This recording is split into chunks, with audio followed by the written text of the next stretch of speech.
தரும் காணிக்கையை விட ஒரு ஏழைக்கு தரும் கல்வி மிக சிறந்தது அப்படின்னு சொல்லியிருப்பேன். தெரியுதா? கிறிஸ்தேவ் அவங்களுக்கு ஃபர்ஸ்ட் பர்த்டே. சோ அந்த பர்த்டே வந்து நம்ம ஃபேமிலி மூலமா கொண்டாடணும் அப்படின்னு அவங்க திங்க் பண்ணி வந்திருக்காங்க.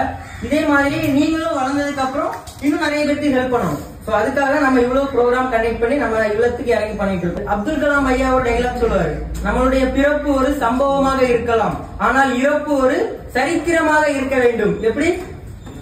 பிறப்பு ஒரு சம்பவமாக இருக்கலாம், இறப்பு ஒரு சரித்திரமாக இருக்க வேண்டும் அப்படின்னு சொல்லுவாங்க. சோ அதனால நம்ம எப்படி வளர்ந்தோம் எப்படி பிறந்தோம் அது முக்கியம் இல்ல, நம்ம இறப்பு வந்து நம்ம சரித்திரம் படைச்சிட்டு தான் இறக்கணும். அதனால நிறைய பேருக்கு ஹெல்ப் பண்ணணும் அப்படிங்கிற ஒரு நோக்கத்தோட தான் நம்ம டீம் வந்து இன்னைக்கு நம்ம அந்த பர்த்டே செலிப்ரேஷன் பண்றதுக்கு வந்திருக்கோம். இப்போ நம்ம அந்த குழந்தைக்கு விஷ் பண்ணலாம். ஓகேவா?